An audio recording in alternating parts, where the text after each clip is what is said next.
नमस्ते और देसी फटाफट में आपका स्वागत है, जहां हम आपके लिए तेजी से फिल्में लाते हैं। आज मैं एक मूवी सुनाने जा रही हूं जो एक्शन, विज्ञान कथा और थ्रिलर फिल्म है, जिसे इन टाइम कहते हैं। तो शुरू करते हैं। भविष्य में मनुष्य आनुवंशिक रूप से रहते हैं। 25 की उम्र होते ही उनकी उम्र बढ़ना रुक जाती है। एकमात्र चेतावनी तब होती है जब मनुष्य 25 की उम्र के हो जाते हैं। उनके पास जीने के लिए केवल 1 वर्ष बचा रहता है। एक व्यक्ति का जीवन उनके कलाइयों पर दिखाया जाता है, एक टाइमर के साथ। और समय अब दुनिया का पैसा है। अमीर मूल रूप से हमेशा के लिए जीवित रह सकते हैं, जबकि गरीब अपना जीवन तनख्वाह से तनख्वाह तक जीते हैं। विल जागता है और देखता है कि उसके पास 24 से कम ही घंटे रह गए हैं। वो नीचे जाके अपनी माँ रेचल से मिलता है, जो अपना 50वां जन्मदिन मना रही है। जब वे बात शुरू करते हैं तो उनका उत्सव पैसों की चिंता से रुक जाता है। रेचल कहती है कि उसके पास 3 दिन का समय बाकी है और विल को याद दिलाती है कि समय और लोन्स का भुगतान करना भी आवश्यक है।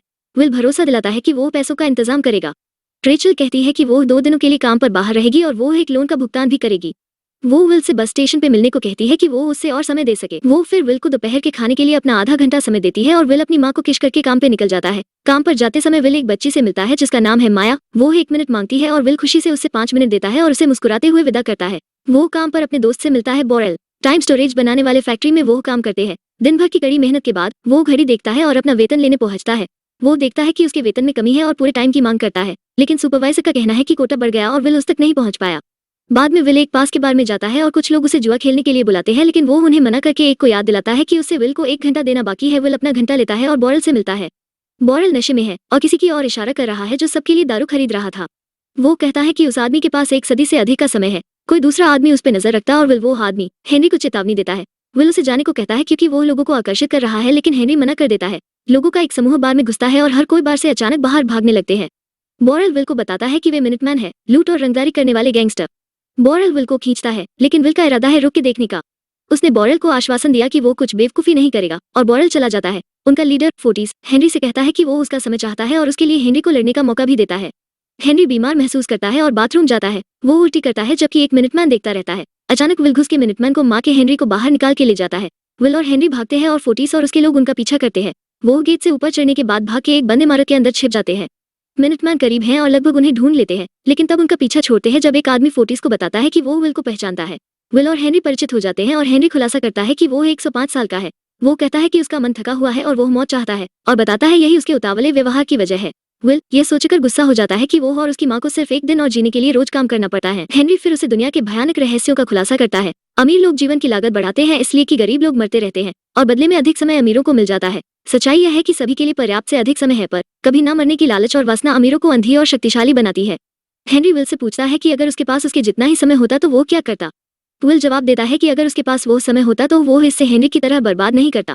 हेनरी विल की बोली बातों को सोचता है और दोनों आराम करते हैं। सुबह आते ही हेनरी अपना सारा समय सोते हुए विल को देने का फैसला करता है और अपने लिए 5 मिनट का समय रखता है। थोड़ी देर बाद विल जागता है और उसे पता चलता है उसके पास 1 सदी से अधिक समय है। वो हेनरी की तलाश करता है और उसे एक पुल में ऊपर बैठा देखता है। जैसे ही हेनरी के अंतिम सेकंड्स उल्टी गिनती में आते हैं, वो मुस्कुराता हुआ नदी में गिर जाता है।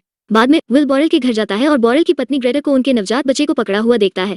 वो उसे बोरेल के लिए पूछता है और बोरेल को अपने समय के बारे में बताता है। पिछली रात की घटनाओं के बारे में बताता है और बोरेल उससे उसकी योजना पूछता है। अब जब उसने सच जान लिया है, विल का इरादा न्याय लेने का होता है। जाने से पहले विल बोरेल को अपने भाग्य में से कुछ समय देता है। इतना समय पास होके बोरेल गली के पास वाले बार पर नजर रखता है। इस बीच रेचल 2 दिनों का लोन चुकाती है और बस पे सवार होने का प्रयास करती है, लेकिन पता चलता है कि वो कीमतों के रूप में किराया नहीं दे सकती क्योंकि किराया बढ़ गया है।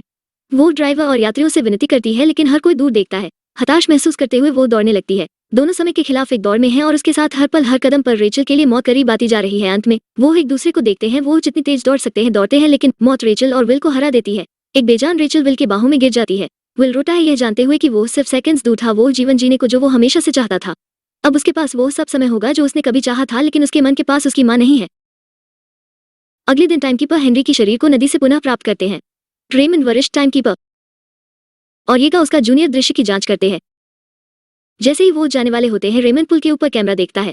इसी बीच विल एक कार के अंदर बैठता है। वो एक नए सूट में रहता है और उसका चेहरा नया दिखता है।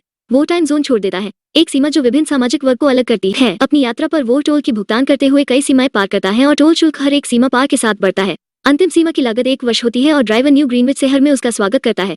ड्राइवर विल से पूछता है कि न्यू ग्रीनविच में आने का उसका असली इरादा क्या है, और विल उत्तर देता है कि वो इस शहर के लोगों को सबक सिखाना चाहता है।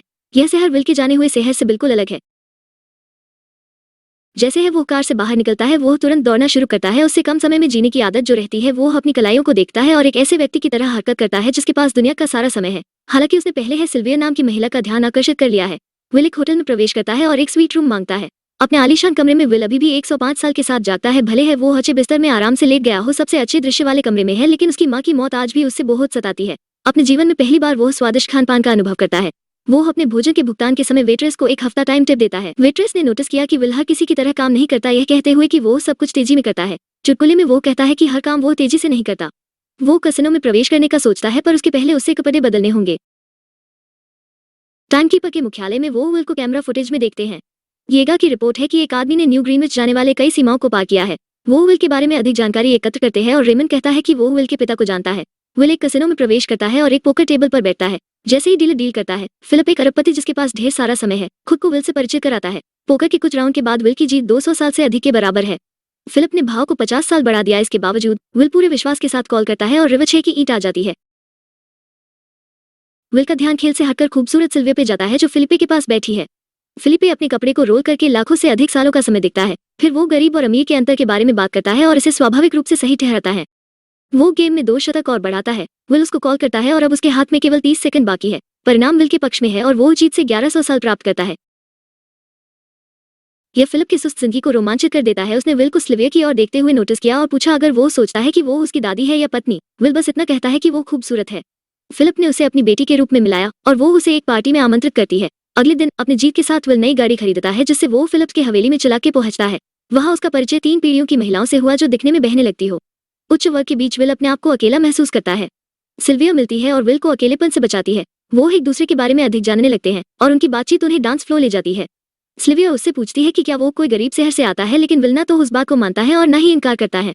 सिल्विया उससे खुलासा करती है कि उसके जीवन का कोई मतलब नहीं है और यह जीवन उससे स्वतंत्रता देने के बजाय उसे बांध के रखती है। जब यह हो रहा है, फिलिप और उसकी पत्नी दोनों उन्हें चौकस निगाहों से देखते हैं, जिसके कारण विल सिल्विया को बाहर बीच में ले जाता है। विल और सिल्विया कपड़े उतार के पानी में गोता लगाने लगते हैं। वो समुद्र पर तैरते हैं। चांद की किरणें उनके ऊपर चमक रही है। सिल्विया खुद को विल से दूर करती है, लेकिन लहरें धक्का देके उसे उसके करीब कर देते हैं। अचानक किनारे से कोई पुकारता है और रोमांटिक पल को बाधित कर देता है। वो लौटते हैं और फिलिप विल को पोकर के खेल में शामिल होने के लिए कहता है। तभी अचानक टाइमकीपर अंदर घुसते हैं और विल का सामना करते हैं। वो उसे एक कार्यालय में बैठाते हैं और रेमंड अपना परिचय देता है। वो विल से पूछता है कि न्यू ग्रीनविच में वो क्यों है और कैसे उसके पास 1000 साल से अधिक का समय है। विल ईमानदारी से जवाब देता है और कहता है कि हेनरी ने उसे समय देके आत्महत्या कर ली। रेमंड विल की कई बातों पर संदेह करता है और उसका समय जब्त करके उससे गिरफ्तार कर लेता है। जैसे ही वो जाता है, विल उससे पूछता है कि वो आत्महत्या की जांच क्यों करता है जबकि उसके गरीब शहर में रोज हत्याएं होती है और उसमें कार्रवाई नहीं होती। रेमंड उस बयान से चकित होता है क्योंकि वो उसे विल के पिता की याद दिलाता है।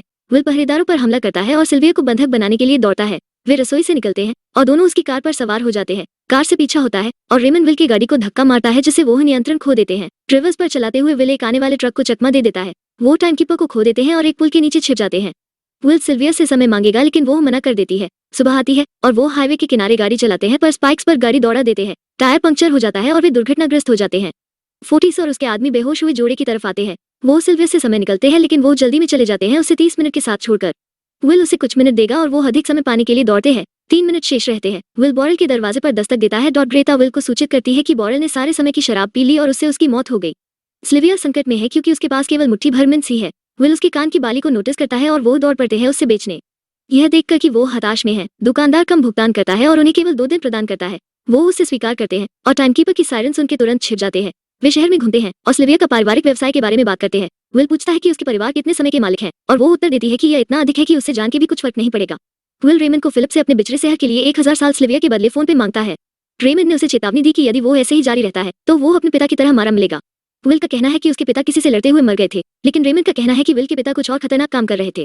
रात आती है और सिल्विया विल के घर को अपना घर समझती है। वो उसके परिवार के बारे में पूछती है और विल अपनी माँ के गुजरने के बारे में खुलासा करता है। वो अपने पिता के बारे में याद करता है और वो कैसे उसके जैसा जुआ खेलते थे, लेकिन एक अलग तरीके से उसके पिता जुए जैसा ही खेल खेलते थे, लेकिन अपने समय का उपयोग करते हुए। उसके पिता ने बहुत समय जीता, लेकिन उनकी उदारता उनकी मौत का कारण बना।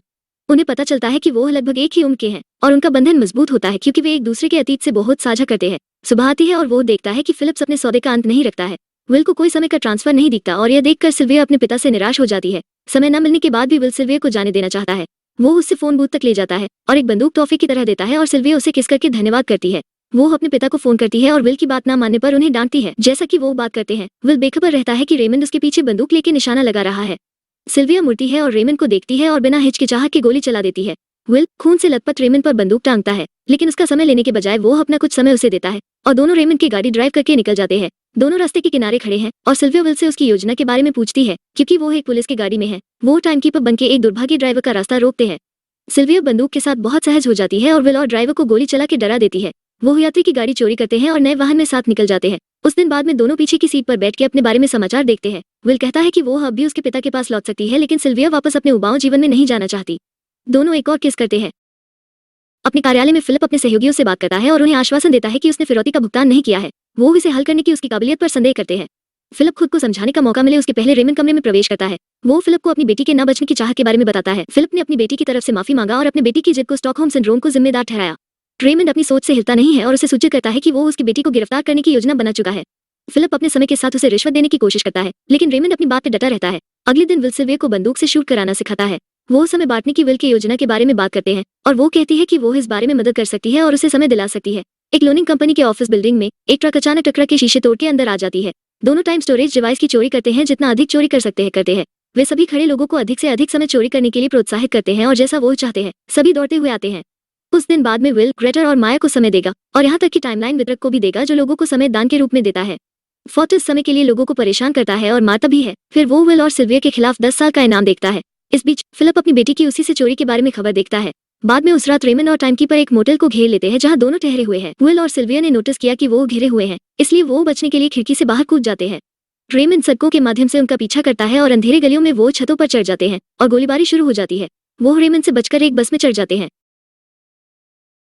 फोर्टिस विल और सिल्विया के लिए अपनी खोज जारी रखता है। वो एक समूह से पूछताछ करता है और उनके सारे समय ले लेने की धमकी देता है। जब एक मारा जाता है तो एक आदमी कदम बढ़ाता है और कहता है कि उसे उनके ठिकाने की जानकारी है। मोटेल में दोनों एक साथ सोफे पर बैठते हैं और वो चुनौतियों के बारे में बात करते हैं जिसका वो सामना करेंगे। वो दोनों स्वीकार करते हैं कि यदि वो पकड़े जाते हैं वो मर जाएंगे। जो समय उन्होंने एक साथ बिताया है और हर बार जब वे लगभग मर गए, सिल्विया ने हर पल पहले से कहीं अधिक जीवित महसूस किया है। अचानक फोर्टिस और उसके आदमी दरवाजा तोड़ के अंदर आ जाते हैं। उदार महसूस करते हुए फोर्टिस ने विल को मौका दिया अपने जीवन के लिए जुआ खेलने का। मजबूत हाथ के खेल के लिए फोर्टिस ने अपने कलाइयों के कपड़े ऊपर किए और विल उसकी चुनौती को स्वीकार करता है। विल अपने अंतिम सेकंड तक संघर्ष करता है, फिर जब फोर्टिस का ध्यान भटकता है तो वो उसे घुमा देता है।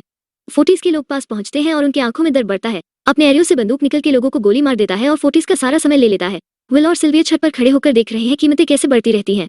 विल निराश महसूस करता है और कहता है कि अमीर बस हर चीज की लागत बढ़ा देते हैं जब भी वो चोरी करते हैं। उनका कहना है कि केवल 1 लाख साल ही फर्क ला सकता है।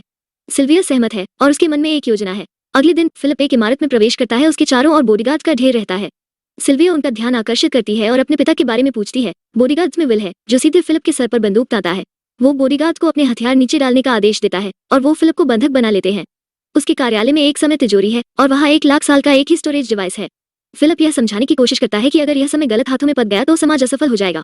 वो कहता है अमर होने की छह में हमेशा कोई ना कोई लोगों को बलिदान करने को तैयार रहेगा। विल अपने गुस्से को काबू नहीं कर पाता और उसके ऊपर गन तान देता है, लेकिन वो अपनी शांति को फिर से हासिल कर लेता है। विल फिलिप को बताता है कि अमर होने के लिए एक व्यक्ति की भी मरना गलत है और लायक नहीं है। इसके बाद दोनों चले जाते हैं। इस दौरान पुलिस की गाड़ियां बारिकिंग करने लगती हैं। टाइमकीपर विल और सिल्विया की कार पर शूट करते हैं, लेकिन वे चमत्कारिक रूप से सेफ रहते हैं और टोल बूथ से टकरा के सीमा पार कर लेते हैं। रेमंड हार नहीं मान के उनका पीछा करता है। जैसे ही वो शहर पहुंच के सुरक्षित जगह पहुंचने वाले होते हैं, रेमंड बीच में आके अपनी गाड़ी से इनको टक्कर मार देता है। विल टक्कर के बाद बेदाग बाहर निकलता है और माया को 1 लाख वर्ष बांटने को कहता है। रेमंड दोनों पर बंदूक तानता है, लेकिन शोरगुल भीड़ दोनों को चकमा देके भागने की अनुमति देता है। रेमंड एक गाड़ी चुरा के उनका पीछा जारी रखता है। अंत में वो सड़क के बीच में भीड़ जाते हैं। रेमंड मानता है कि वो भी गरीब शहर से है और उसने गरीबी से बचना सीखा लिया है। उसकी आंखें भी कड़वी सच्चाई के लिए खुली हुई है कि अमीर और गरीब के बीच अंतर बना के रखना पड़ता है। जैसे ही वो बात करते हैं, रेमंड को पता चलता है कि उसका समय खत्म है। वो मौके पर ही मर जाता है और दोनों अपने समय की भरपाई करने के तरीके सोचने लगते हैं। दूर में रेमंड की गाड़ी है। वो दौड़ते हैं, उनकी घड़ी पर बस सेकंड्स बचे हैं। विल पहले वहां पहुंचता है और अपना समय प्राप्त कर लेता है। वो फिर सिल्वी के पास दौड़ता है जिसके पास कुछ सेकंड्स ही बचे हैं। दोनों एक दूसरे के बाहों में दौड़ते हैं और विल सिल्विया तक पहुंच जाता है। दोनों को जीने को एक दिन और मिल जाता है। नागरिक अब सीमा पार करके महंगे शहरों में घुस रहे हैं। मिनटमैन अपने सामाजिक वर्गीकरण को टूटते हुए देखते हैं और कुछ नहीं कर पाते हैं। सिल्वी और विल अपने काम जारी रखेंगे। इस समय वो एक विशाल टाइम बैंक की तरफ अपना रास्ता बना रहे हैं। आशा करते हैं आपको यह कहानी अच्छी लगी और मूवीज की कहानियां सुनने के लिए देसी फटाफट को जरूर सब्सक्राइब करें। हम ऐसे ही आपके लिए नई नई कहानियां लाते रहेंगे।